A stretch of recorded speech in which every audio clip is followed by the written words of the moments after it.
All right, good morning, everyone, and welcome to the PreStream podcast. How's everyone today?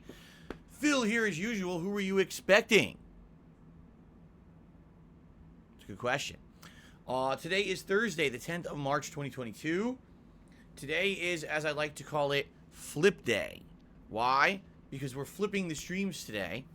Up to this point this week, it was Elden Ring as the main gameplay stream the first 2 days of the week. But for today, for variety purposes, I'm flipping the stream so that we do something different on the first stream, because if we did Elden Ring every single early stream, admittedly it would cause burnout. It would make certain people who are here every day for the day stream to be like, oh my god, more, could you ever do something different? And so, that is why we're doing some variety today, okay? So welcome everyone to Flip Day, and I hope that you're in a good mood and ready for some chill streaming action today, because it's going to be Skyrim Anniversary Edition returning to the first stream. We actually did this as an early stream on Saturday, and it went quite well.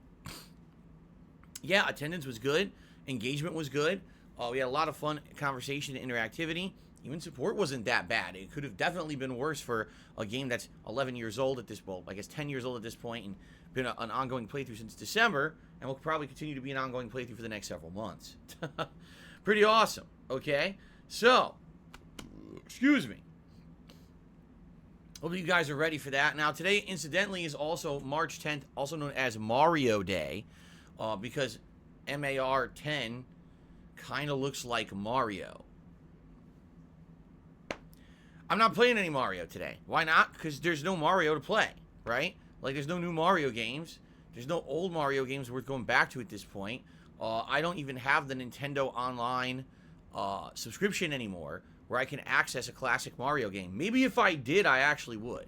But I don't have it anymore. I'm not paying for Nintendo Online when I don't use it, okay? Alright, so, what's going on today? We actually have some interesting game news today, because yesterday was Sony's State of Play. 20 minutes of some of the most random mishmashed information you can get about new game releases, but it was about a lot of different new game releases, of which I'll touch upon. I'm sure many of you might bring up more, and that's perfectly fine. If I'm talking about State of Play and you're like, but what about this game? What about this game? I'm open to talking about all of them, but there's only a few that kind of stand out in my mind personally. So we'll talk about that. Also, today we have Overwatch 2 news. And hilariously, along the line of everything from Activision Blizzard, it's hilariously botched. Sounds good to me. So anyway, we'll have some news stories, all right? And then we'll open up the Q&A for a bit. We'll see what you guys want to talk about today. It doesn't have to be an extra long pre-stream or anything like that, but every single day that I think that the pre-stream will actually be on the shorter side, it ends up being on the longer side. Every day, it never fails. So, first of all, how you guys doing? I hope you're feeling good. I certainly hope you guys aren't feeling overload of Elden Ring. I'm not. That's the truth. I'm actually not. And if I were not a variety style streamer, I might have kept playing Elden Ring as the main stream, but I'm looking at it and I'm like, I really shouldn't be playing this game every single day as the early stream. I gotta mix it up in some ways. And so I'm happy to have Skyrim today. I am. It's good to break things up. It's good to not have every single stream be ultra tense. And the thing is, it's not like we're not playing Elden Ring. I'm playing Elden Ring tonight on the late stream at 6:45 p.m. Pacific time. And I'm also playing it again tomorrow as the main stream. So actually, you're getting 5 hours of non-stop Elden Ring streaming, essentially, starting tonight, okay? And with the part of Elden Ring that I'm in right now, I feel like we made really great progress yesterday. For those who are not following along the playthrough, not to spoil, but basically I now have a hybrid build. And what that means is that I'm not pigeonholed into only playing one style, even though I've played in that style up to this point. Essentially, now my style is changing for the better, and I find it absolutely hilarious that because I'm actually getting better at the game, and because my playing style is becoming more diverse so that I can take on more situations, people are complaining. I find that fucking hilarious. It's like, these people, really, these people are so small-minded and so one-track minded that if you're not suffering constantly playing a From Software game that it's not entertaining, I don't care anymore. I really don't. like I told you guys, I know that I can please some of the people all of the time, but I can't please everyone all the time. There's one group of people that literally cannot be pleased, and it's this group of people. To give you some elaboration of what I'm talking about before we talk about the schedule for the rest of the week. So yesterday I was playing Elden Ring. I'm in Liernal, which is essentially the second area in the game you're supposed to go to after the original Limgrave area, okay? And I'm exploring. I'm finding, dungeons with crazy sorcerer NPCs that are trolls and pains in the ass. I'm like, wow, this is ridiculous, but what are you going to do? That's Dark Souls. I find another underground dungeon with challenging enemies and new enemy types, which is sweet, and a boss that honestly is kind of the same boss I already fought, but with combat variations. And I think I'm going to say a little bit about that this morning, for sure. We'll talk a little bit about Dark Souls, Elden Ring reusing a lot of things from Dark Souls, because oh my god, I had a revelation last night too. Okay. So anyway, so I'm exploring Liernal, and minor spoiler alert for those who are watching the playthrough, okay? If you haven't gotten to this point yet. Minor spoiler alert. And Turtle Dude, you showed up at the right time. Turtle Dude showed up at exactly the right time. Turtle Dude, yesterday when I was playing Elden Ring, I found a giant turtle. And this turtle is really cool. He reminded me of the giant turtle from Neverending Story, except that he's not that big, but he's pretty big. And this turtle, okay, can teach you any spell in the game if you give him a spell book, all right? So it just so happens, right, that I found a spell book on the road. Thank you to Darziak, who had actually told me about this. He said there's a knight on the road with lightning abilities. If you kill him, you'll get your first lightning spells. Sounds good to me. So I fought him. I kicked his ass. Gave the spell book to the turtle. The turtle says you can now learn lightning spells. So I got Lightning Spear.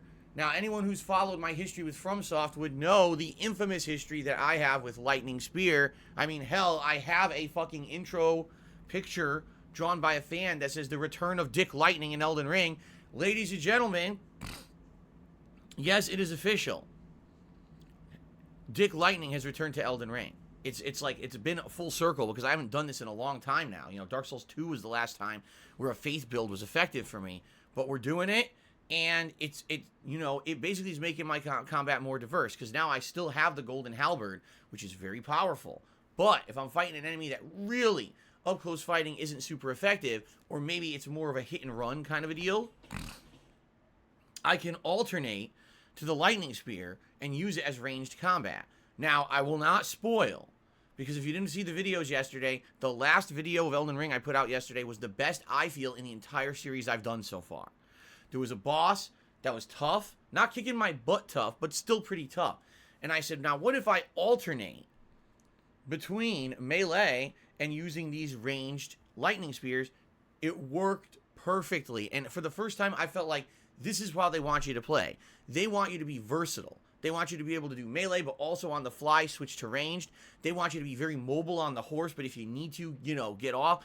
Basically, this is the way the game is meant to be played. It's all these different styles hashed together. Like I've been telling you guys, Elden Ring really feels like the culmination of everything FromSoft has done up to now. Plus, there's a horse now. So it's kind of like everything we've done in one, plus also learn to ride a horse and implement that into your gameplay style too. And it's taking a while. I'm 26 hours into the game. I'm 30 hours into the game. Holy shit. And it's just kind of hitting me now. This is what they want you to do. Like, this is the epitome of what you can do in a game like this. Okay? So I was like, wow, it blew me away. I had so much fun with this boss fight when I figured out what they wanted me to do. And then when I won, I was like, dude, this is the best moment so far. And I'm actually really pumped to jump back into Elden Ring and keep leveling both the lightning, but also other stats that are going to make me more viable in combat. And I'm like, wow, I can't wait. I seriously can't wait. Okay? So anyway, the funny part about this is the stream ends and people are whining on the fucking stream. Oh, no. Oh, Phil's using lightning.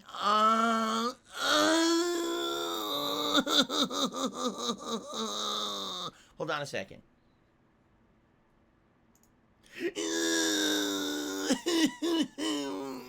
Using ranged attacks and lightning.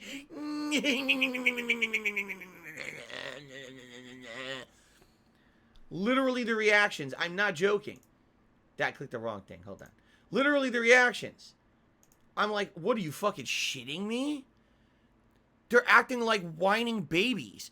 Oh, how dare Phil improve his build so now as he continues to play the game, he'll be more versatile and probably won't be stomped into paste by every fucking enemy that he encounters. Seriously.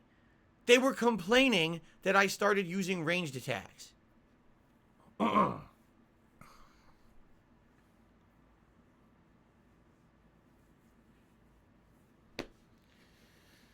I give up. I officially give up trying to please those morons. I totally give up. There's no way you can please those people. Because I have now slightly improved my gameplay style because that's what the game actually intends. Forget the fact that I'm literally not using ashes to summon assists for any boss fights, right? I've completely written that out. I did it like once, and all I saw was complaints about it. It makes the game too easy. So I decided I will not do summons for boss fights. I'll just fight them one-on-one like it's always been in Dark Souls, okay? So already, I'm completely ignoring a gameplay mechanic to make the game harder for me, okay? Then I get a good weapon. Why? Because I basically had not so good weapons for a while to tough it out and put the stats in so I could use the golden halberd. They complained about that. Oh, he's using a weapon that's good. Yeah, that's the point of the game, you fucking idiot. Not the first run. Even, I'll tell you even this.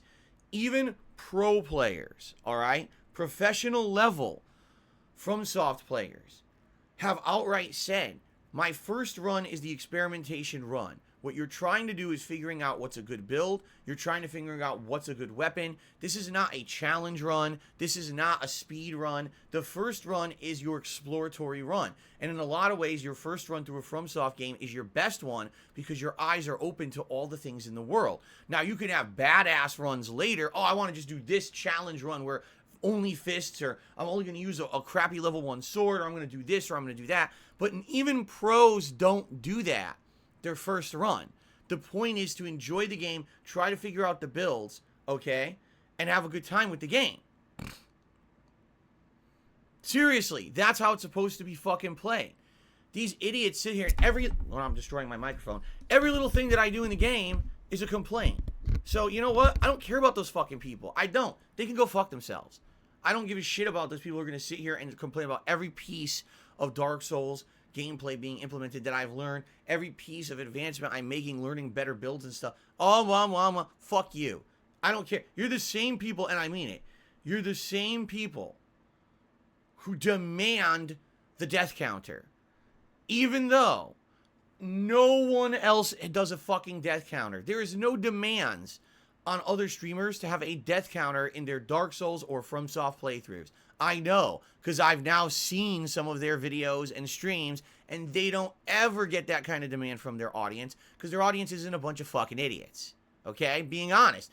It's funny because the vast majority of people who watch my Dark Souls gameplay, who watch my FromSoft gameplay, don't care about the death counter. What I've noticed is that there's a small group of very vocal people who whine and complain and demand these ridiculous, unreasonable things of me because they want to see me suffer. Why a death counter? Because we want to see how many times you fail and laugh at you. Why don't we want you to use ranged gameplay or a good weapon? Because we want to see you constantly suffer and get pummeled into paste by the enemies in the game. So basically what you're saying is, you guys are a bunch of fucking assholes. Yeah. But the thing is, that's not my main audience, and I know that. I know that the majority of you are here to chill with me, have fun, and enjoy games at face value. You want to hear my honest reactions to the game. But there is a group of people who always come back for FromSoft games who are this really whiny, demanding, vocal group. And I don't care about them anymore. Just being honest, I don't. I don't give a shit. The same people who complained when I got the Black Knight Halberd in Dark Souls 1. Like, dude, I didn't ask for it. I didn't look for it. It literally dropped into my fucking lap as a random spawn, and you're going to complain that I got it. How is it my fault? That's how the game was made, you fucking idiots. Seriously, like, this shit has to stop with, you know what? This playthrough is a single-player playthrough. This is not Phil versus the world in a competition of how well he can play the game. It's, I play the game and enjoy it, and you enjoy my honest reactions, my honest discoveries, and everything. And if you don't like that, if that's not what you're here for, leave. No, really. Leave. Go the fuck away and stop bothering all of us who are here to have a positive time.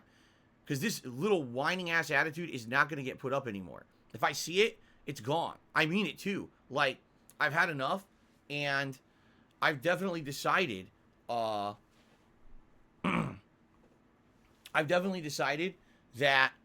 basically the more I see this bullshit attitude, it's gone from my streams. I'm not, I'm okay with, you want a death counter, fuck it. I don't care. It's so stupid. It's pointless, especially when I'm purposely fighting bosses I know I'm underleveled for to see if I can overcome tremendous challenge. Like, let's be honest, the death counter is what, like 290? But if you actually subtract my losses for those 3 bosses that I shouldn't have been fighting that early, it would probably be like 100. Yeah, because all those deaths were from the same fucking bosses. So, who cares, right? It means nothing to me. It really doesn't. It's just stupid, but it is annoying and a waste of time that I have to keep updating the darn thing.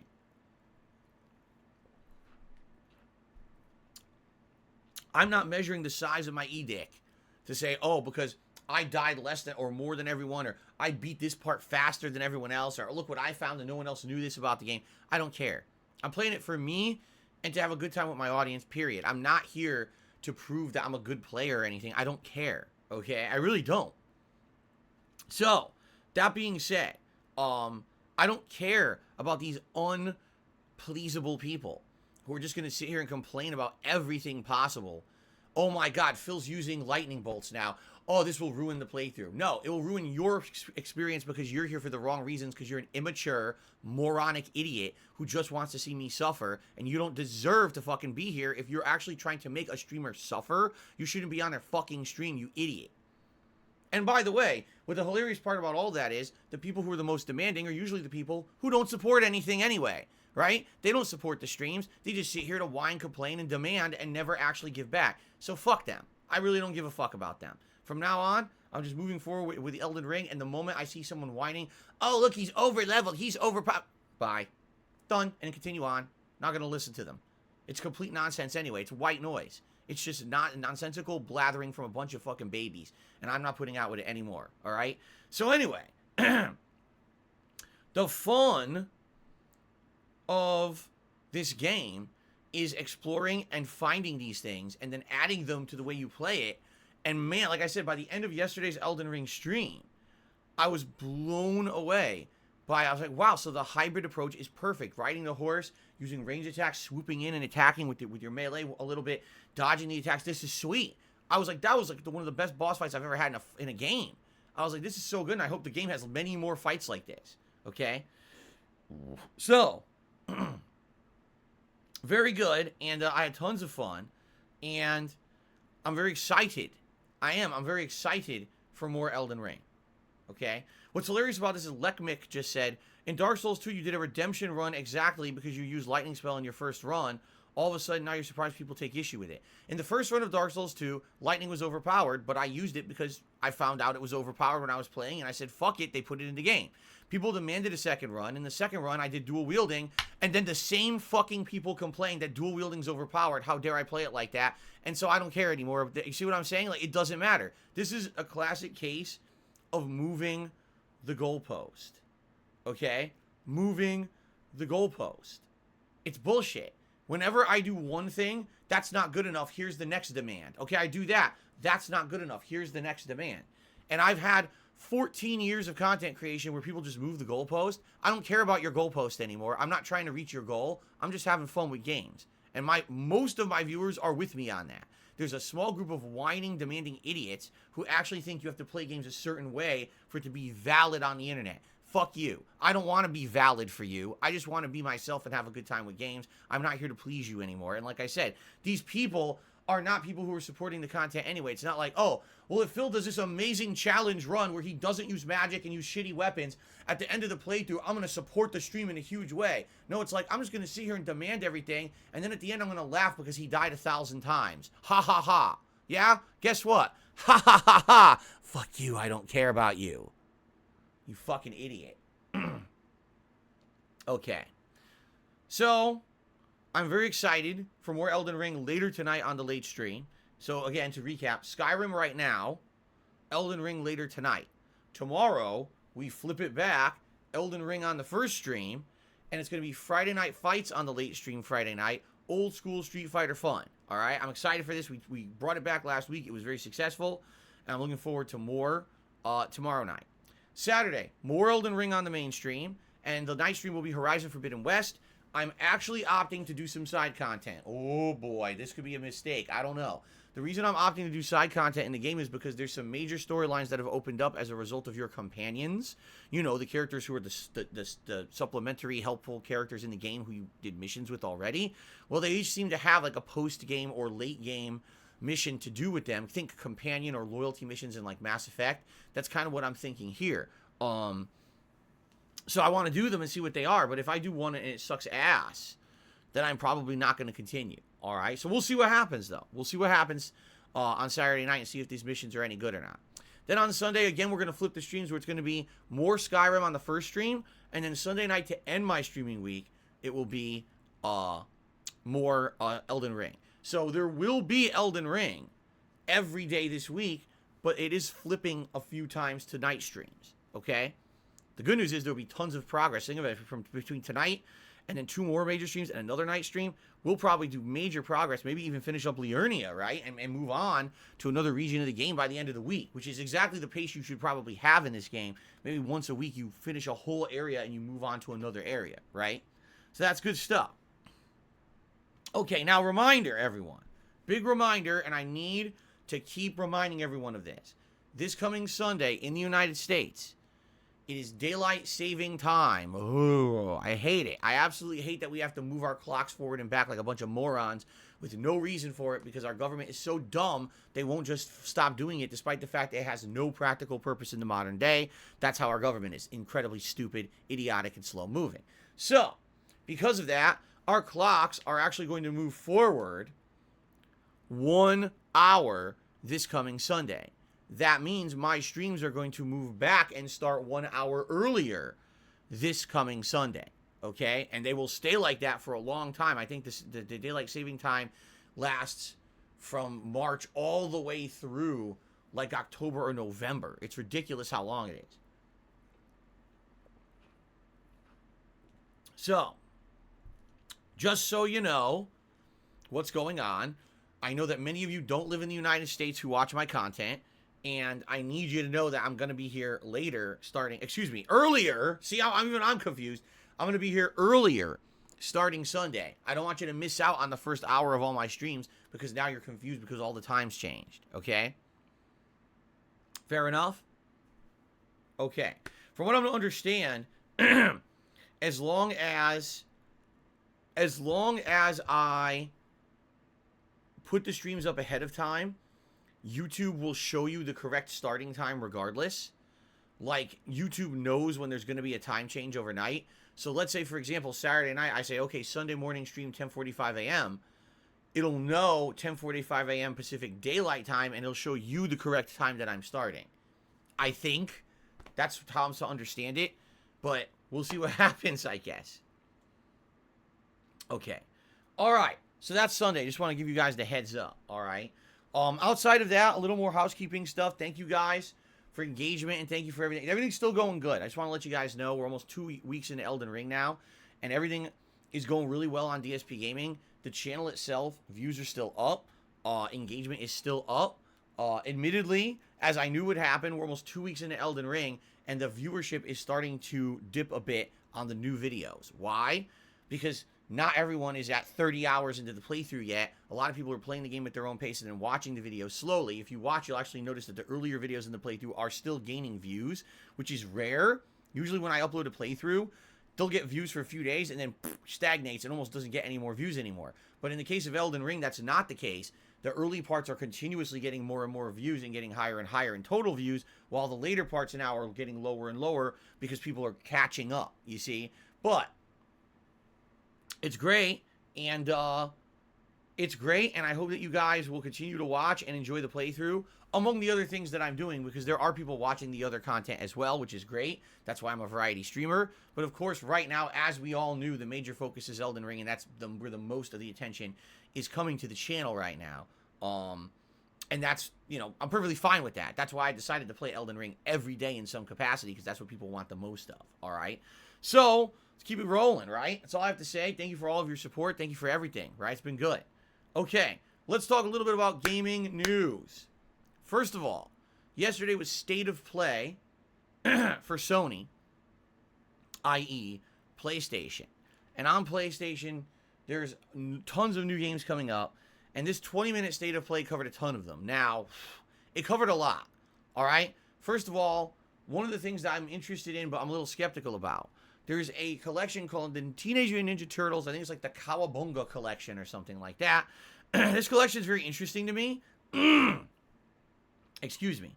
Because for the first time ever, all right, they are taking all of the classic Ninja Turtles games, the ones from NES, Super NES, the Sega Genesis / Sega Master System, as well as, I believe, arcade versions. Don't quote me on that, but I think they are adding arcade versions as well of the side-scrolling beat-em-up games, and they're adding them all into one collection. Now, this also includes the tournament fighter games. There were two of them, one for the SNES and one for the Sega Genesis, and even though they were named the same things, Teenage Mutant Ninja Turtles Tournament Fighter, they're actually two completely different games. They're made by the supposedly the same dev teams, but they have different characters and different play styles. Each game feels different, okay?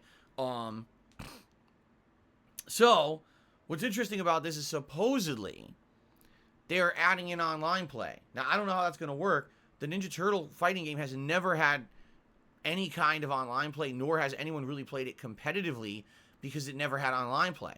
You know, it was too early for competitive tournament scenes, and then too late for it to really get any kind of attention when games started going online. So I don't even know if the game would be very fair or balanced. From what I don't understand, like the character Armadon, who's the mutant shark, was always the best character in the game. So I don't know. You know, it'll be interesting to see if the fighting game picks up and gets any kind of traction. I don't know if it's actually a competitive game. I think for most people it'll be a fuck around. I'll buy the collection. I'll play through the side-scrolling beat-em-up games. There's some platforming games from the NES that I'll play. I think it even has the Game Boy versions, which is ridiculous. Like, how good could those possibly be, right? And then most people will likely, you know, mess around with the fighting game once or twice. I don't think it'll be a major concern. But for me, it's kind of exciting. I played most of these games back in the day. It'll be neat to get this collection and play through some of these games with you guys. I think it will be. However, and a big however here, okay? Guess who's making this collection, ladies and gentlemen? Take a wild fucking guess. Our buddies over at Digital Eclipse.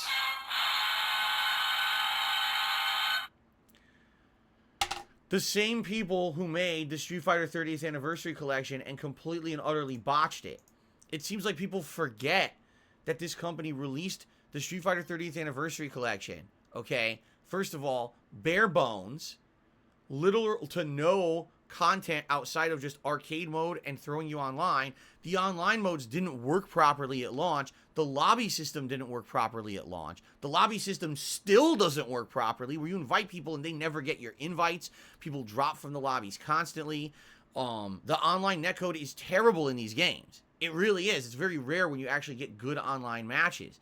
So, oh yeah, by the way, they never implemented basic functionality for games like this. For example, no ability to kick someone from your lobby. So someone can literally come to your lobby, troll, and fuck around, and you can't ever get them out of your lobby. They can follow you around lobbies and troll you infinitely, right? What were they thinking? I actually don't know what they were thinking. In regards to this game, it's like, it really feels like a half-assed collection. It's nice to have all the classic Street Fighter games in one place, but they run at the wrong speed. Zero effort. You can't even play the stage. No stage select, so you can't even play half the stages in the games, because the way that these games work is that when you're playing through arcade mode, all right, you can only play through certain stages, and the games think you're playing through arcade mode and someone's challenging you with quarters, so you can never actually do a stage select and see all the stages in the game. In all the years I've been playing this collection, we have never ever seen, think about this, Ryu stage, Ken stage, let's go through it all, Guile stage, I don't think we ever saw Chun-Li stage of Super Turbo. We only saw it in Hyper Fighting. We never saw, oh, none of the boss stages. So we've never seen Vegas. We've never seen Spain. We've never seen Thailand. These stages are essentially non-existent in the game because you can't get them while playing through arcade mode against a human chiming in. So it's basically a half-assed version of all these games. And this is Digital Eclipse. Now this company is the company that for some reason everyone seems to employ when they make these collections. So when you tell me, oh, they're making Ninja Turtles collection, okay, but it's made by Digital Eclipse, that doesn't give me confidence. It tells me they're going to half-ass it. They're going to rush it in so that, yes, the games will be in there and be functional, but they'll be half-featured. They won't have things in there that you would expect in a collection that's supposed to be like a tribute to these games. The online play will likely suck shit, just like it does in the 30th Anniversary Collection. You know? This is also, what's hilarious is when there was a clamor last year, which completely has fizzled out and no one talks about anymore. But when there was a clamor last year to free Marvel vs. Capcom 2, someone please port MVC 2 and make it a game that you can play again because the old versions that were on Xbox 360 and PS3 are no longer available because licensing ran out, and now you can't play the games anymore on modern consoles. For some reason, it was Digital Eclipse that everyone was talking to about porting it. Why? They already failed. They've already proven they don't care. They rush out collections, they don't add features people ask for, and they don't fix games over time. Why would you want them to make your collection? By the way, guess who's making the upcoming Capcom Fighting Collection? And again, this is what makes me concerned, because that collection is likely going to take over for the Street Fighter 30th Anniversary Collection. If it works, and I mean that, if it works, and you know, oh, there's 5 Darkstalkers games in it. Great, how many will actually run properly and run at the proper speed and actually be playable? You know, how will the online gameplay work? They claim there's rollback netcode in it. Great. Will it work? Will the connections drop? Will lobbies work? Will lobbies have common features that every other fighting game has? Or will you half-ass it again? And how long will you keep giving them money? Okay, I gotta calm down. I'm a little overexcited. I am excited for a Ninja Turtles collection. I was a humongous Ninja Turtles fan growing up in the 90s. I loved these games, and like I said, I've likely played most or all of them at some point. I would love to go through this collection with you guys, playing through each game, showing you the ins and outs of the games, showing you the differences between them, because, for example, the 2 versions of the fighting game are very different, have different properties, different characters, and the like. Okay? So, oh, really? Digital Eclipse is not making the Capcom Fighting Collection? I swear to God they were. Well, then I take all that back about that. I'm actually feeling great about it. Oh, man, I can't wait for the Capcom Fighting Collection. June can't come soon enough. Sweet. Now I'm very excited. All right. Good. Excellent. All right. So anyway, that was one of the things at State of Play. There's a lot of things announced at State of Play. There's this new game coming out that everyone thought it was going to be Dino Crisis, and it's not. It's very different. It's not survival horror. It seems like massive action-based. So it's a futuristic sci-fi game where everyone is in exosuits, but the planet has been invaded by hordes of thousands of dinosaurs, and it's your job in these exosuits to fight off the hordes of dinosaurs. What? Yeah, they're actually making this game. It's very confusing. It really is, like, huh? Because everyone wanted a survival horror dinosaur game. They wanted either a Dino Crisis remastered or a new Dino Crisis, and instead you're getting kill millions of dinosaurs, right? So, I don't know. I guess we'll see. I forget what it's called, Exo something, and it looks so weird. It really does. Like, it's just a weird-ass game. They're also making a game that looks like Final Fantasy Tactics, sounds like Final Fantasy Tactics. Seemingly, the gameplay they showed seems like it's Final Fantasy Tactics, but it's not Final Fantasy Tactics. It's a different game. I'm getting very confused. Like, it seems like they're trying to bring back ideas and or franchises from the past, but they're refusing to name them what they are. Like, if it looks like a fish, it smells like a fish, it tastes like a fish, it's probably fish. No, it's not. It's something new. Oh, it's not fish. What is it? You know? Like, it's very odd to me that they're doing this, but it looks good. By the way, Sad Miss Aaron, I am going to give you a shout out just so you guys know. I always do shout outs at the end of the pre-stream for contributions. That's why I can get through the news and everything first, and we have a big segment of shout outs because he's wondering, am I going to get shouted out? Of course you're going to get shouted out. I'm very appreciative of your contribution. Thank you. Okay, anyway. So this looks pretty good, actually, and I like Final Fantasy Tactics. I played both of them. I played the one originally on PlayStation 1, and I also played the one that was on Game Boy Advance. I liked both games. Although, man, original Final Fantasy Tactics, actually a pretty tough game. Pretty challenging. But actually, it was one of the games that had a nice CD-based soundtrack. So it was actually really good music paired with the game, which actually really makes it feel better. It does. So I'm interested in it. I am. I'm actually interested in the game. And again, I don't have the name of it. It's like Diogenic or something. I don't know what it's called. But it looks good. And I'm interested in it. I don't know. The thing is, by the way, guys, I have to emphasize something. Literally no games have release dates that were newly presented at this state of play. They were like, coming in 2022. Coming in 2022. Oh, coming in 2022. Coming in 2022. Coming in 2022. No release date. It doesn't mean anything. When you say you're just coming in during a year, it means nothing. Because you could easily just delay it. So, it's kind of annoying. But it is what it is. Looks good. I'm trying to think. There was another one, too, that I was interested in. Oh, what was it? I should have wrote these down. And I didn't write them down, and I apologize for that. It's my fault. Oh, it's a samurai game. There's a samurai game that's a black and white samurai game. Okay? And it's very stylized and looks pretty interesting. But I don't know exactly what it's going to be. That one looks pretty good, too. It's like Road to Perdition or something like that, it's called, I think. Okay, it's not Road to Perdition. It's Road to something. But it looks interesting. I guess there's also going to be a free expansion for Returnal next month that will add new content and co-op play. I don't care. I'm not playing Returnal ever again. And apparently there's going to be another DLC expansion for Ghost of Tsushima, which is shocking to me because I thought that game was done. Will I be playing it? Likely not. The last time that I played the last year's Ghost of Tsushima DLC, no one cared. So I'm probably not doing this next one either, but hey. There's also a JoJo's Bizarre Adventure fighting game coming out. And for most people, they were like, wow, a new fighting game coming out. It's not. Actually, this game came out about 10 years ago, excuse me, to little to no hoopla, and didn't really get much coverage at all. Even in the fighting game scene, it wasn't a very, popularly covered game. But apparently they're making a new version of it with new gameplay mechanics, newly remastered graphics for modern consoles, and they're adding in new characters. So essentially it's going to feel like a new game. Now, I did play a JoJo's Bizarre Adventure fighting game in the 1990s. It was an arcade game, and it was very unique because, first of all, it ran on the same engine as Street Fighter 3. So the graphics were very, very improved from other fighting games. It was on another level graphically, and it looked like living anime. It seriously did. Like, the graphics of, wow, it looked like anime in a game for the first time. Like, that manga style that they use in the anime was very much carried over to the video game. Okay? But no one knew who the fuck Jojo was, or this, I never heard of JoJo's Bizarre Adventure when this came out in the 90s. So everyone was just fucking around with the game, not knowing what it was. But the unique part about the gameplay was that it had a button called a stand button, okay? And what happens is you summon, they call them stands. I guess what they're supposed to be is spiritual counterparts that fight with you or protect you.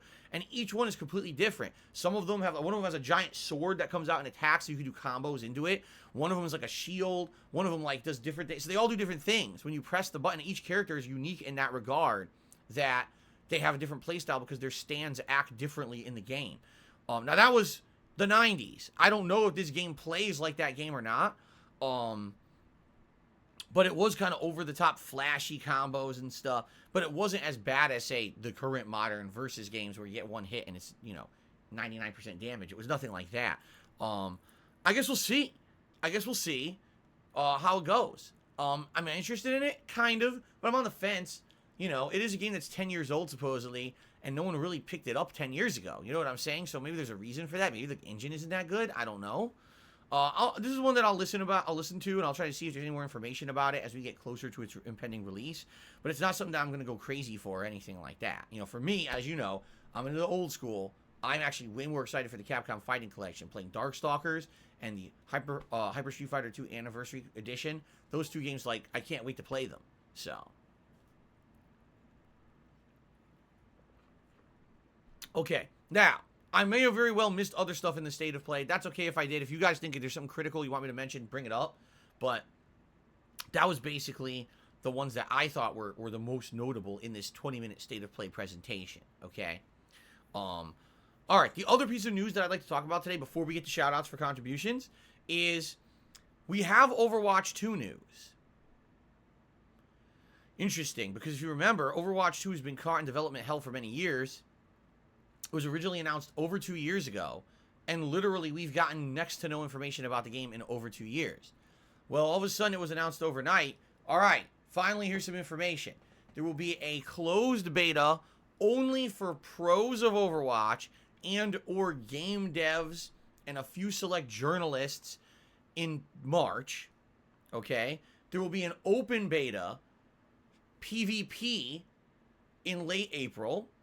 The game will be released piecemeal, meaning there's going to be PvP and PvE elements to it, but they're going to be released separately, and it looks like the PvP will be released first, which I don't think anyone's going to complain about, because that's what Overwatch was at launch. It was a PvP game, and then later on, they added the PvE co-op elements to it, right? So they're all this little information, and then they say, okay, here's a link, go register for the PvP right now if you'd like to be a part of the beta in April. And everyone went to register, the link doesn't work. It's dead. You click on it, it says, oh, it doesn't work, come back later. Let me get this straight. 2 fucking years you had people wait for information about your game. You now announce the beta, and no one can register for the beta because you're a bunch of fucking incompetent idiots. I mean, just so you guys know, this game has really been through the ringer. Number one, with the whole controversy with internal abuse of employees and sexual harassment and all kinds of shit, some of the heads of the game development of Overwatch were fired over time. One of the guys who used to be McCree, like the game developer's name was McCree, they named a character after him. He's been shit canned, leading to them having to rename characters and fuck around internally with the company rather than actually focusing on this game. So the game has been through development hell at this point. It should have probably been out a year ago. And because of all the crap going on at Activision Blizzard, it just had setback after setback. The lead of Overwatch quit. The lead of Overwatch left the company during game development and said, fuck this, I'm out. So it's been a shit show. And it's just kind of funny that this was, at release, if you remember, was it 2016? When Overwatch released, it also came up against another competitor, Battleborn. Anyone remember Battleborn?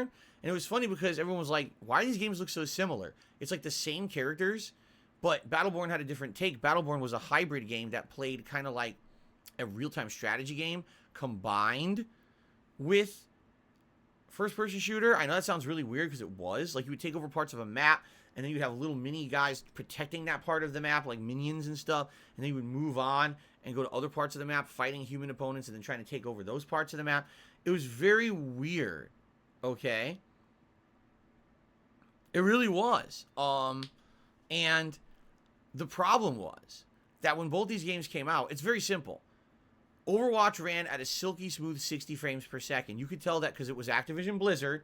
They likely had a bigger development budget, more time, and more developers thrown at the game to polish it. And it ran at 60 frames on every single format, whether it was Xbox, PlayStation, or PC. The game was gorgeous.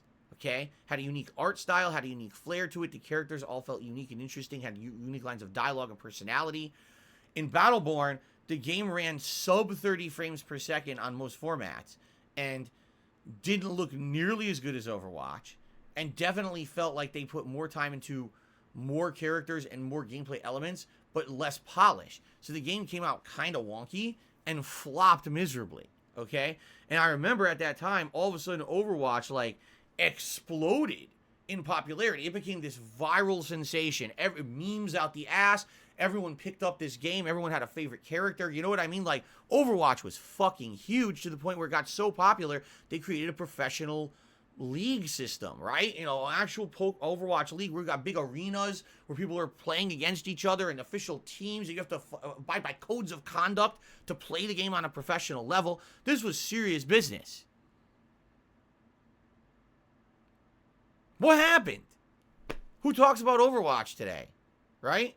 I mean, you want to talk about dropping something on its fucking head. They really fucked this all up. This was a giant game that had tons of following and everyone cared about it. And literally, they let it just go so far into disrepair It's gone. Like, who talks? It's dead, right? And this whole development hell of the sequels just made it worse and worse. So, man, am I interested in Overwatch 2? I am, actually. I liked Overwatch 1. If you remember, I played Overwatch 1 for about a year when it came out. I thought it was a fun game. I actually spent money on some loot drops to try to get outfits and stuff in the game. Because if you remember, I said, hey, I want to at least give them back something for this ongoing Games as a Service game. They're putting new maps, new content in it, and I'd like to give back. Let's throw a few bucks here or there and see if I can get a legendary outfit or whatever, right? It worked. It actually was a formula that worked at the time. 6 years later, no, it's like it's never existed. You know what I mean? How do you fuck it up that bad? The thing that really gets me about it, over 2 years, everyone's been hyped for the game. Let's get some information about it. Here you go. Register for the beta. It's a dead link. And no one can register right now. Everyone's trying, just dead link. And they publicly haven't said a word about it. Like, they're acting like nothing happened. Like, there's nothing wrong.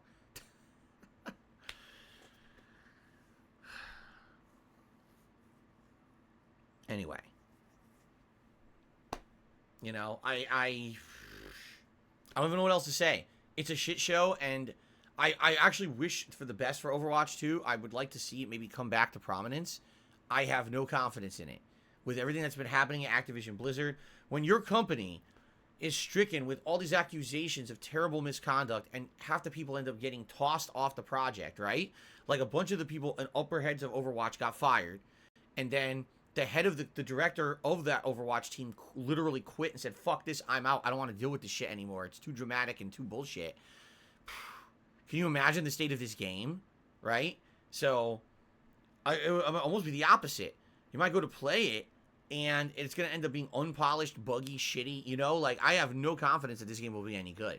I hope maybe it will be. Maybe I'm completely wrong. Maybe this will end up being back to prominence again. That would be cool if Overwatch 2 came out and it's actually a prominent game again and people want to play it and it becomes the kind of casualized mainstream FPS again. I'd be okay with that. I would, but I don't know. I seriously don't know what's going to happen. So, okay. Let's do shout-outs, my friends. We have one shout-out on the YouTube side of things from Cameron Chevalier, who did a super chat saying, why do you pretend to be Italian? I don't. I tell everyone I'm not full-blooded Italian. That would be ridiculous for me to claim. I am a quarter Italian. I am 1/4 Polish. And then I'm half kind of like European mix. My mom is literally 50% Polish, 50% Italian. Her dad was pure-blood Italian, came over as an immigrant as a kid, and her mom was full-blooded Polish family.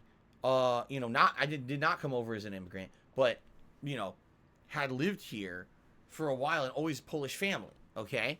So that's 25-25, and then I don't know. My dad even doesn't know. He's like, yeah, my family's always been a mix of a bunch of stuff, so he doesn't really know exactly much about the culture of his family, besides probably a bunch of European stuff. So I'm a quarter Italian. And listen, am I super versed in Italian heritage and everything? No, of course I'm not. I know about Italian food because my mom used to make it for me, homemade Italian food, like homemade Italian sauce, homemade Italian meatballs. She actually would make homemade Italian lasagna, which was really good. And we always used to have Italian things around the house, like Italian pastries, Italian cookies, Italian birthday cake, which is pudding cake, which is crazy. It's like sponge cake, which also is doused in liquor like rum, but also has layers of fruit and jelly, but also has layers of pudding, like chocolate and vanilla pudding. I know that sounds insane, but that's what we used to have around the house, this classic Italian pudding cake, they called it. And she, so all that was always a part of my life growing up. And where I lived in Connecticut, heavy Italian immigration happened in the 1900s. And so tons of Italian restaurants that are authentic, actual Italian cooks who make the food. And yes, it has its own unique East Coast style, but it's way more authentic than food you can get, Italian food, other places. And I grew up near all these places, eating it my whole life, you see. So I do have a lot of Italian Italian style and manner. My hair, look at my hair. Do you see this? I'm going to show you guys something. You see this hair? Hold on. You see this hair? You see how greasy it looks? It's because it is. It's greasy hair. You want to know why it's greasy? Because I'm Italian. Well, at least a quarter Italian. Like, I don't ever have to put product in my hair. I just take a brush and I put it under the faucet, put water in it, and I just go zoop, zoop, zoop. And my hair stays in place because I'm Italian. It's greasy shit. It's always been like, even, so I wash my hair and my hair goes poof, puffs up. And then overnight I sleep, I wake up the next morning, greasy again. It only takes one night to go right back to the grease. It's just a thing, you know? It's been like that my whole life. Is that a bald spot? Probably. Right there. Right here. Back here. Probably all. Yeah, it's probably my whole head is thinning out. I'm going to look like George Costanza in about 2 months. So. Okay. So. Yeah. That, you know.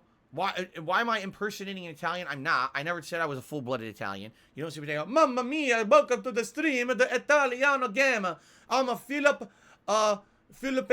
Bernelli, and I'm here to bring you the authentic Italian reaction to every game I play. Oh, I love it when I'm eating the pizza and I play the game. No, I don't do that, all right? I could. I actually could. I could grow out my mustache and curl it to look like Mario. Like, hello. Welcome to Super Mario stream. I absolutely could do that. But no one wants that shit. You guys want me to be real, right? I'm not doing that. Some people are saying that would be amazing. And others are like, I beg of you, never do that ever again. So there you go. I don't know how you think that I'm appropriating or pretending to be Italian. Like, what does that even mean? I barely even mention my Italian heritage, right? Only when people bring it up or ask me about Italian food or something and I have something to say about it, but it's not a frequent topic on my stream, so I have no idea where you're coming from with that one. Okay, let us get to tips side contributions, and thank you, because already we got a good amount of tips that have come in today. Our first tipper of today was Wings of Redemption. Definitely, it's the authentic wings. I confirmed this. As I was doing the pre-stream, I actually texted, Jordy. I said, hey, Jordy, did you tip me $2 and ask me this question? Because I don't want to misrepresent you on my stream. I want to make sure that this is really you. Now, as you guys know, there's actually what we're called the League of Extraordinary Streamers. There's certain people, we have direct lines to each other behind the scenes. People like me, Wings of Redemption, LTG, Rich from ViewTech USA, Boogie, okay, just to name a few. We all have direct lines of contact with each other at all moments. It's actually like quicker than like, you want to call your mom? I actually can reach them faster, okay? It's a direct line. So at any moment, I just go, boop, like that. Hey, Jordy, did you actually tip me $2 today? And you mean, yeah, that's me. That's definitely me, Phil. Okay, all right, cool. Anyway. That's right. It's like the Avengers, or it's kind of like, there's the bat signal. Well, we have, I don't know, the shit signal. It's a big turd that goes up into the big dog duty turd goes up into the sky, and then we know we need to talk to each other about stuff. Okay? So anyway. Who's the leader? There's no leaders. There's only followers and losers in that group, right? Anyway. So this is definitely 100%, this is really Wings of Redemption who sent me this tip. So I just want to make that clear, all right, before we actually go ahead and continue. So the real Wings of Redemption tipped me $2 and says the following. If you know the ones requesting the death counter are not your main audience and are just assholes, then why do it? Because they're the most vocal. And I hate to say it, but when you're a content creator, all right, you tend to cave a bit when people are super vocal about something. Because if I ignored the demands of the vocal viewers, they'd say that I don't listen to criticism. I don't listen to suggestions, and I'm closed-minded, and I'm pig-headed, and I'm stubborn, and I'm an idiot, and I don't adapt, and I don't advance myself enough, and I'm a dinosaur, and I'm living in the past. And I could keep going on for about an hour of the things that people say about me when I basically say, oh, okay, I'm not going to listen to this one thing that people want, okay? So death counter is something that's been around for a long time, and I got rid of it during Neo and Demon Souls. I said, this is stupid. It serves no purpose. Seriously, it just doesn't. It's annoyance for me to have to keep adding fucking numbers to this dumb fuck thing, especially when you're right outside of a boss door and you die. I want to go right back to the boss. Fuck this. No, you can't update the death counter. Wait, Phil, you can't fight that boss. The death counter, Phil, the death counter. I'll be in the middle of an epic boss fight about to beat it, and I look down at the chat, it's like, death counter, death counter, death counter. It's like,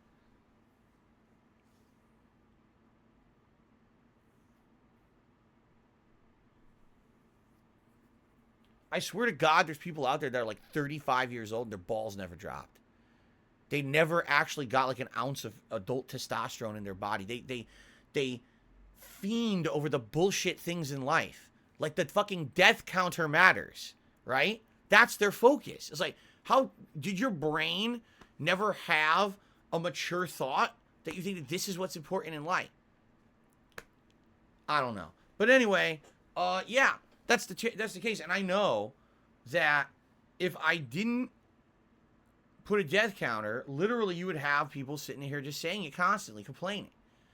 Now I might as well just say fuck you and turn it off. I could do that, you know. I'll be honest. Well, do you really think I'm going to lose my audience for Elden Ring if I turn off the death counter? The vast majority of people watching don't give a fuck. They're just here to see me along for the ride. So you see what I think about the game long term and everything. They don't care about the fucking death counter. But there is a group who are here to be stupid, you know? Anyway. All right, Sadimus Aaron. We have reached your very, very generous $50 tip. First of all, let's get it up on the leaderboard because it is the biggest contribution of today, of course. Thank you so much for that. By the way, already we've now qualified for the Tier 1 tip skull, which is the Gunner Glasses, thanks to you. So let's get that going. All right.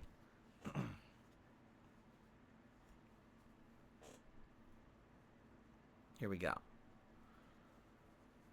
Clean these off before I put them on.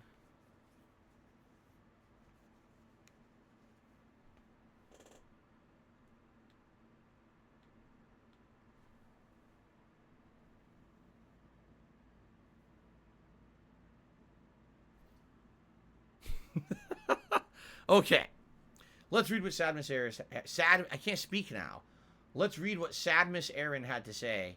Wow, that is really, really pushing it. Why is the... Wait a minute. There we go. I was like, wait a minute. I know what's going on. Is that I accidentally inflated the size of the text. Yeah, I did.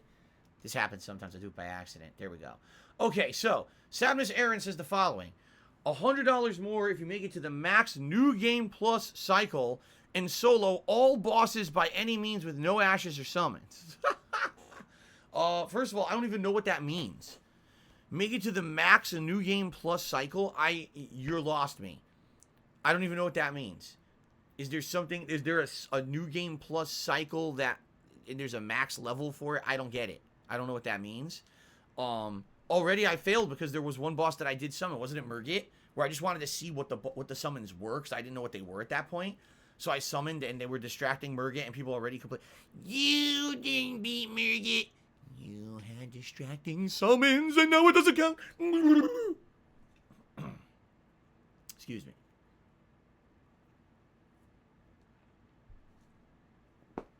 Difficulty scales with every New Game Plus. And Hobo X says New Game Plus 7 is when the game stops scaling. You really think I'm going to play the game 7 more times after the first? I mean, I doubt it. Especially as long as this game is. You know what I mean? Like, damn. The game is so lengthy. I really doubt I'm playing it 7 more times. Maybe I could see another run where I do a completely different style of build. Like right now I'm doing strength and strength and faith. Maybe I could do like a Dex Intelligence or Dex Arcane build or something completely different.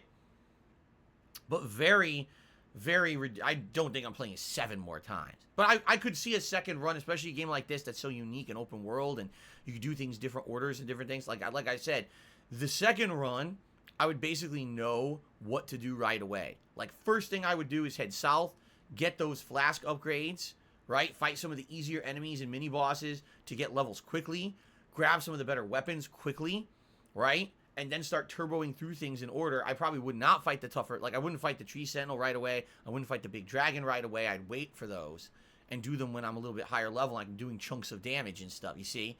I think that this is a game that more you play it, the more efficient you can get at it, you see? But, no, I don't think that I'll be doing that 7+7 run. That's ridiculous. Oh, really? Swaggin says the map stays uncovered in New Game Plus. Wow. So there you go. You don't have to rediscover the world. I mean, that's excellent. That's very good. But that would definitely be by the demand of my viewership. I get the feeling that this game is so lengthy that by the time that I do beat it the first time, people will feel burnout on Elden Ring and will not want me playing it again right away.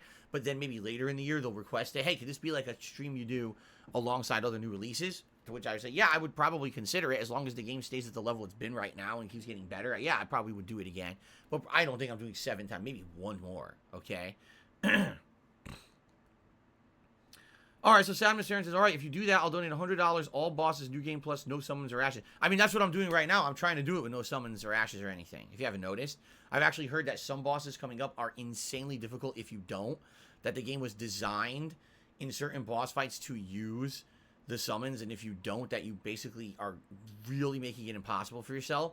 So I don't know, but I am always going to give bosses a try without using those assist crutches. I'm going to try to beat them legit first. So we'll see what happens.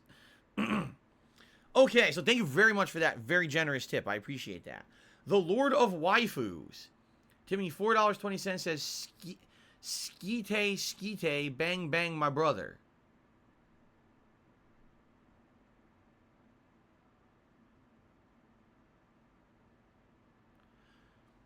Thanks. Elden Ring Bro tipped me $4.20. Said, bro, the Lightning Spear and Golden Halberd need to be nerfed, bro. Me and 100 others are going to complain to From Software, bro.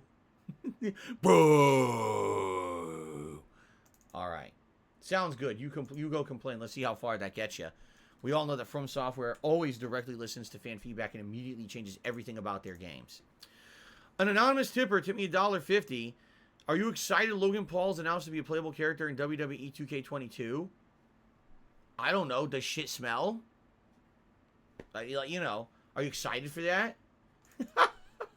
What a silly question. The fuck do I care? Liza for Soul tipped me $4.20. Says, are you bumping Kodiak Black album on the aux, my dog? Yes. Thanks.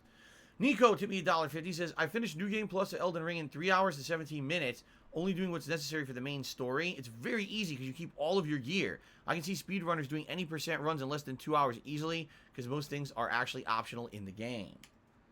Right, because all you have to do is kill the main bosses, right? So if you know where they are, you just turbo right through, zoop, go right through each dungeon. You don't need the weapons or items, just turbo through. Run by every enemy, get right to the boss, done. Oh, keep going. Jump on the horse, right to the next dungeon. Oh, I need the key, fight the dragon. Oh, get the dragon. Oh, open the door. Oh, now I'm in the academy. I'll fight the boss. Oh, okay. I can see that. I definitely see that. The Bendernator tipped me $1.50. He said, hope you're doing well. Or actually, he says, I hope your day is going well. I noticed Rich from ReviewTech USA uses you as his background image on his computer. Is he trying to bait you into his podcast again? No, not to my knowledge. Rich comes by every once in a while and says hello on a stream, and every once in a while he'll contribute. And like he actually has a paid membership to this channel. And every once in a while he'll toss a super chat and say, hey, what's up, or say something pertinent about what we're doing, and that's about it. He hasn't tried to convince me to be in his content again at all. I think he learned his lesson. I keep telling him, listen. If you want to do something, that's legit. Like you're going to do a podcast or a show, and it's going to be a discussion about games. It's going to be a discussion about gaming culture, something that I can contribute to being a 13-plus year content creator who's played almost every major release under the sun, and you feel like if there's some kind of expertise or even just me adding my commentary to a situation would be something productive, then I would do it. I said that, okay? And I'm like, okay, sounds good. He's never committed to that. Every time that he talks to me about being on his show, I say, okay, well, what's it going to be? And the first time he goes, oh, well, it's just going to be an open stream where you and I are talking, and we just let anyone just ask any question. Oh, that totally couldn't possibly go the wrong way, Rich. Totally people wouldn't come on and immediately start insulting my family members and my wife and bringing up personal shit that has nothing to do with me or my content. A non-curated stream chat. People just coming in and saying the most nasty shit they could possibly say to try to be insulting. You'd be like, what is that, stupid? And the answer is yes, it is stupid. That would be really dumb, especially when I'm already the victim of online harassment left, right, and all over the place, right? And now you have people who are just going to come in and just do it again, right? So, no, why would I put myself into that situation? You know what I'm saying? That would be really stupid to put myself into that situation. So then I go back to him and I'm like, I'll be on your show, all right? If you could give me a reason to be on it. Because the thing is, here's the thing. Think of it from this perspective, okay? Rich, and by the way, I swear to God, I'm not insulting Rich here when I talk about him like this, but I'm really not attempting to do that. Rich is the kind of content creator, all right? He started off as an actual tech reviewer, all right? Now, I think we can all agree he had some level of success doing that, but failed doing that as a full-time profession. He realized he couldn't do that anymore. He had to change up what he did on YouTube to be successful. So instead of being a tech reviewer, he started covering gaming news. He started playing and reviewing games. He started then branching out and covering just general world news. He tried to pretend like he was some kind of a moral compass for people on the internet with the way that he has this commentary that he adds to news and stuff, okay? Now, that's all well and good, and the truth is that he actually has a good following for doing it, and he makes a good living doing it, from what I'm to understand, right? But because of the nature of what he does, all right, he has to find ways to fill content. You understand that? It's not like me. Any day, I turn on my stream, it's like, what's Phil doing today? I don't know. Phil has too much to do. He's got Elden Ring. He's got Horizon Forbidden West. He's still doing an awesome ongoing playthrough of Skyrim, right? He's doing Street Fighter, which is really cool. He's got Dying Light 2 on hold. WWE 2K22 just came out. He can't even play that. He's got tons of new games coming out. Like, I have way too much to do on a daily basis. I actually have to pick and choose the content that I put out because there's too much to do. Rich is literally the opposite. He's like, what am I going to do today? What's going to bring views to my channel? Because I don't do things of substance. I do things of fluff. So I have to find what's the drama fluff that I can do today to try to bring views to my content and get people to contribute to my content. You understand? That, in my opinion, it's like, I would never want to do that. I would rather be even though I know doing what I do is way less profitable than being someone who's a drama hound, who jumps on every piece of controversy, every piece of drama. You know what I'm saying? Like, we all know that kind of content creator. We've seen them. There's Keemstars and a million other people just like Keemstar who copied off of Keemstar over the years. And then you got people like Rich, who's kind of like, he's definitely nowhere. And I want to clarify myself here. Rich Review Tech USA is nowhere near the level of toxic and hurtful to the world as Keemstar. He's not, okay? He does things that are stupid and are hurtful, but in no way do I think Rich has ever done anything close to the realm of the fucked up stuff that Keemstar has done. So I just want to clarify that. I actually don't think that Rich has greedy, bad intentions behind his actions like other people do, okay? But he's definitely a content creator that relies on what can I do or what drama is here today and how do I benefit off of it, okay? So I'll give you some perspective here. If Rich has me on his show, he immediately will get a boost of attention because my fans, as well as all of my rabid asshole detractors, will flock to his content, okay? If he's nice to me on his show, he now is putting himself in the line of fire with all of my detractors who are hoping nothing but that he will just trash me the entire time. This has happened on several different occasions when people have had me on a podcast, had me just in an interview, had me on a piece of content, and because someone didn't just sit there razzing me or shitting on me constantly, they then got the ire of my hateful groups for a while. You're right? Seriously. To this day, there's still people who still get that shit just because they were nice to me. All right? So just think of it like this. If I'm on Rich's show, he's got every reason to be a jerk to me, to bring up nasty stuff, to bring up drama. Every time Rich brings me up, what picture of me does he use? The face from the incident.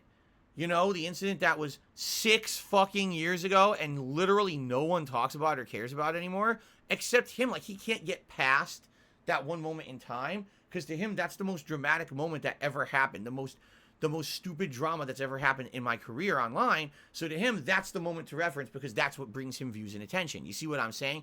That running joke that he can't get over is the end-all be-all of my existence on the internet because that's when he brings it up. Haha, everyone laughs at Phil, and then he can get some extra views and money. That's why he does it.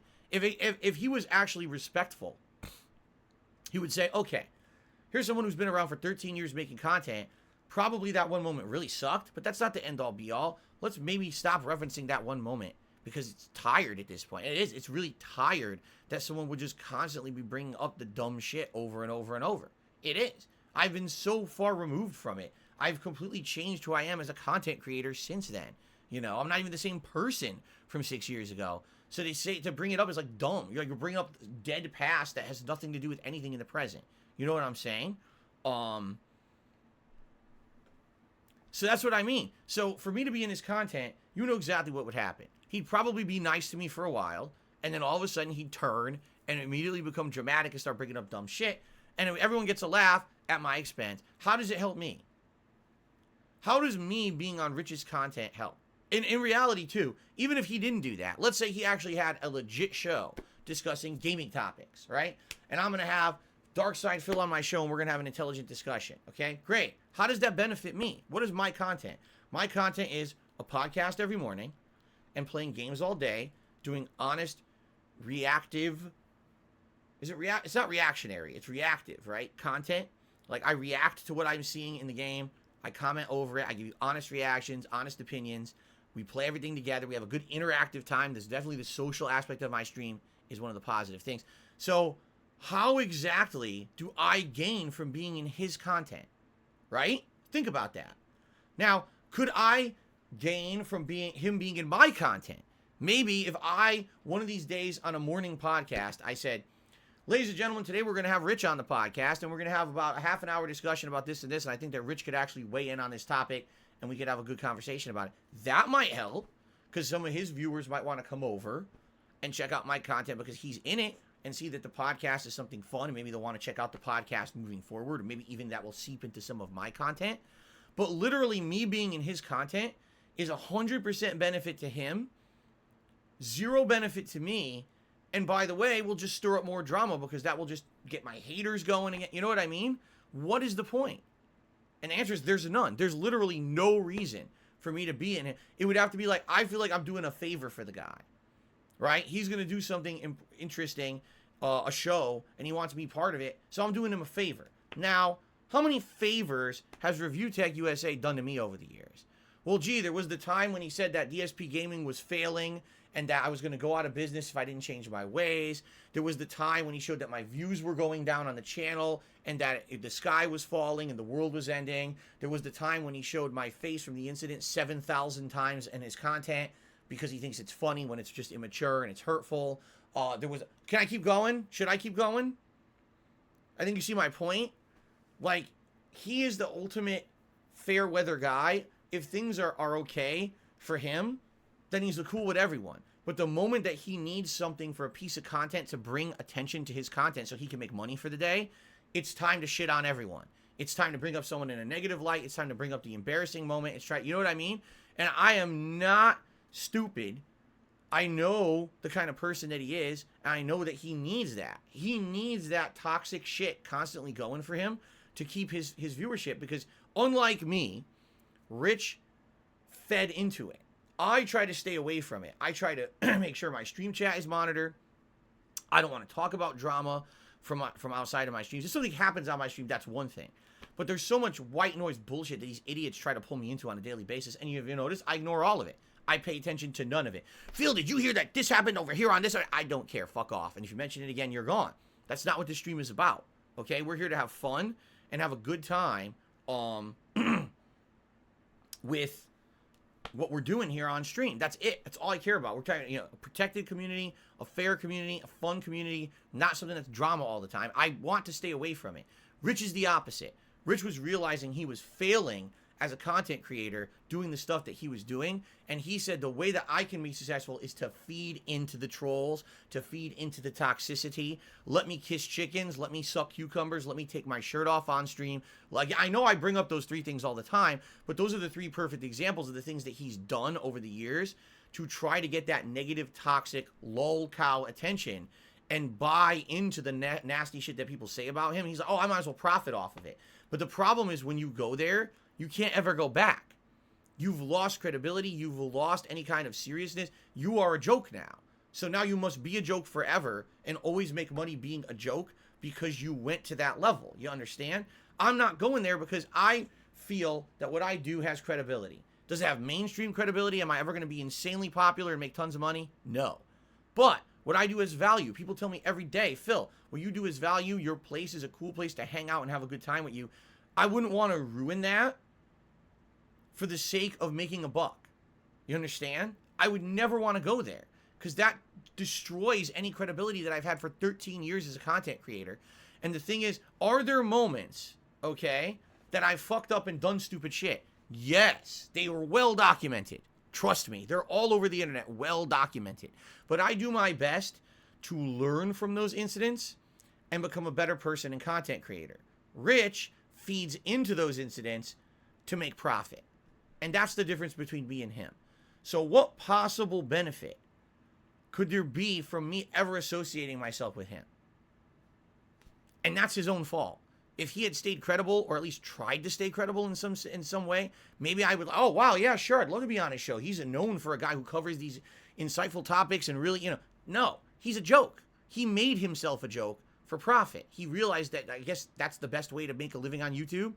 As you know, I don't make my living on YouTube. I make a living as a streamer and a YouTuber and everything else. I'm crowdfunded by you guys, and you guys like what I do, right? I never had to lower myself all the way down to that level because I refuse to. I want to have credibility at the end of the day, even if it's only for a few hundred people. It's better to have credibility for a few hundred people than to just be everyone's fucking whipping boy and joke on the internet. And I can't stop from being a whipping boy or a joke. There will always be thousands upon thousands of people who are just stupid and just believe the memes and believe the bullshit about me, and I can't stop that. But as long as I put out content that's meaningful, even for just a few hundred people, that in my mind is better than just profiting off of being an asshole. And I'm not going to go there. So why would I want to be in his content? Why would I want to feed into his memes? The fact that every single moment he talks about me has that fucking face says something. You know what I'm saying? Okay. Now I don't even know where I was. Holy shit, where all these tips come from? I have no idea what's going on today. There's an insane amount of tips that just came in. I don't know if it what I was saying or whatever. Wow. So, Sadmus Aaron tipped me another $100. Now, Sadmus, you said you weren't going to tip me unless I did a New Game Plus run. I didn't commit to that. I said I'm interested in it, and I would consider doing it, but I hope there was not any kind of qualifications around this ginormous tip you just gave me. So, Sadmus Aaron tipped me $100 and says, I'll even become a member as soon as I figure it out for a year if you complete the New Game Plus run. There we go. See? Thank you for the $100 tip. I appreciate that. But I find it kind of odd that you said you would tip me $100 if I did something. I didn't commit to doing it, and you tipped me $100. So, thank you. I'm not going to complain, but damn, that's a little weird. And I hope that we're good. All right? Thank you for the support. Because with that, we're going to have a hat. We're going to have a vest. We're going to hit all the goals today. Okay? And by the way, it will be the Viking hat. So, there's no reason to vote for the hat. But we could vote for the vest. In fact, let's do a vest poll. We have a lot more tips I have to shout out. Jesus Christ. I don't have time for it. Okay. Which vest is Skyrim best? Would it be... What did we wear yesterday? Yesterday it was denim. Just denim, right? It was the denim vest. And then before then, it was the platinum vest. Right? No, it was the red vest. And then it was the platinum vest. I haven't worn beige in a while. I know I haven't worn camo in a very long time. I haven't worn the gray one in a while. I'm trying to pick... Oh, and blue. I haven't worn the blue one in a million years. So there you go. Beige, camo, gray, or blue. Those will be your options for today, guys. Okay. So thank you, Sadmus Aaron. I really appreciate that. Seriously. I really appreciate that. You're helping out a ton right now. Wow. All right, look at all these tips. Jesus Christ, guys. You guys are being so nice to me today. I don't know what I did. I guess I did something right. Elden Ring Bro tipped me another $4.20. Says, bro, it worked on Dark Souls 2, bro. Because, you're right. People did complain about Dark Souls 2. Faith was overpowered and they nerfed it. You're actually right. Okay. Tarantula just did a $10 tip. Yes, Tarantula did a $10 tip. And says, Phil just had to buy the $120 version of WWE 2K22. Me and my brother game share with each other. He bought Vanguard and Dying Light 2 while my games were Elden Ring and WWE. Unfortunately for me, he's a big WWE video game fan. Oh, I see what you're saying. So you guys game share back and forth, so you share the cost of games. It was your turn to buy, so you had to drop. You paid $120 for that? Yikes.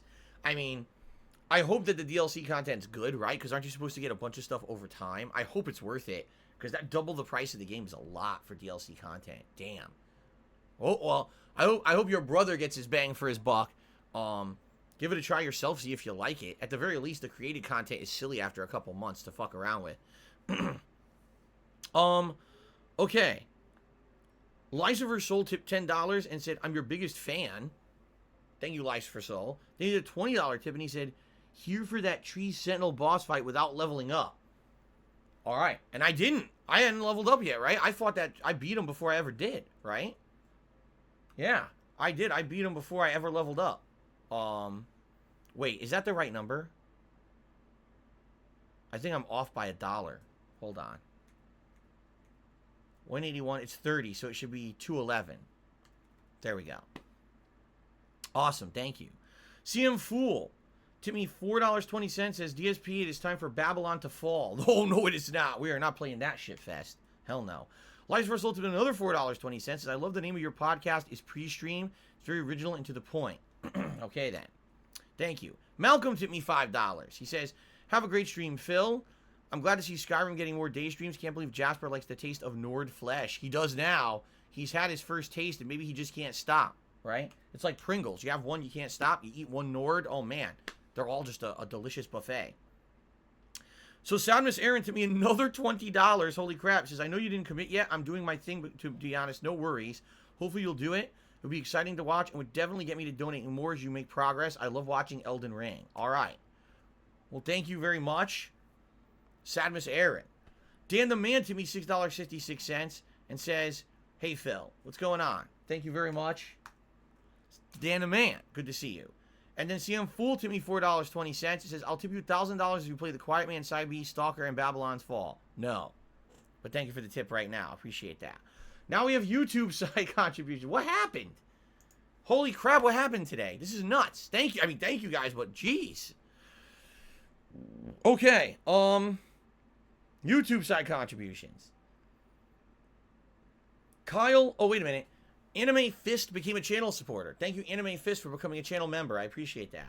Kyle Denson did a super chat. He says, he should find a wife. He compliments yours every now and then. How would he even compliment my wife when he doesn't know her? She's been on stream like twice. That's a little weird. He does rely on drama, and he trashes the quartering a lot. Those two hate each other. Oh, do they? They have a rivalry or something? Good Lord. I'm so glad I'm not part of any of this shit. I really am. I'm so glad that I just don't deal with the internet drama community. Because it seems like they feed off each other for views and shit. And it's like, I literally try to stay as far away as possible and just do my own thing. I think that's kind of why, maybe, I don't know, why sometimes it gets so bad is because so many people say shit about me and I completely ignore it. And then they just feel like, oh, well, there's no retaliation for it. There's no defense, right? Yeah, but you understand that every time that I even bring it up, I just drag myself further down into the shit. And that's the opposite of what I want to do for me and my viewership. That's why I try to stay away from it. Supreme God did a super chat. Says Logan Paul is a DLC character in WWE 2K22. Yes, someone just said that. And I don't care. It's really stupid and I don't care about that shit. Thank you, Supreme God, for the super chat. Alright. Well, ladies and gentlemen, holy shit. I don't know what happened today. I really don't know what happened today, what's going on, but thank you all for the support. Like, wow. I was not expecting to be starting up Skyrim with this fucking thing on my head, but apparently I am. Onward. Well, ladies and gentlemen, our voyage begins. Yeah. Look at this thing. So, just so you know, guys, this actually, it's kind of heavy because it's made of hard plastic. So, it actually does weigh a bit. So, I'll wear it for a while, but if it does start to get, like, heavy on my head, that's why we have the other one. And this one's not made of cloth. It looks equally stupid, and it's actually very comfortable, but I'll wear the hard one to start until maybe it starts to bother me and feel uncomfortable. and then we'll swap over to the cloth one, okay? So, I have no idea what's going on, but thank you guys for the support today. I really appreciate it. That's all I got for the pre-stream. So I say let's end the pre-stream podcast and let's get right into Skyrim. No, I'm not saying it like that. I refuse. All right? Let's get into Skyrim. Sound good? All right. Thank you all. What a pre-stream. And let's get our asses started. Sadness Aaron says, in all fairness, I'm just here. I didn't tip because of Skyrim. I like Elden Ring, which I know you're playing later, but I need something to vibe to while I grind in Elden. This is a vibe stream. Skyrim is always a vibe stream. Skyrim is like chill stuff. Even when there's chaotic stuff going on, it's still chill. I don't know what it is. It's just like that ultimate stream that's smooth and gels, and we can interact and have fun conversation, and it's not like too much pressure because it's an older game. Like, I just love it. I'm having a ton of fun with the game, so. All right, guys, thank you. And let us end the pre-stream. Sheesh.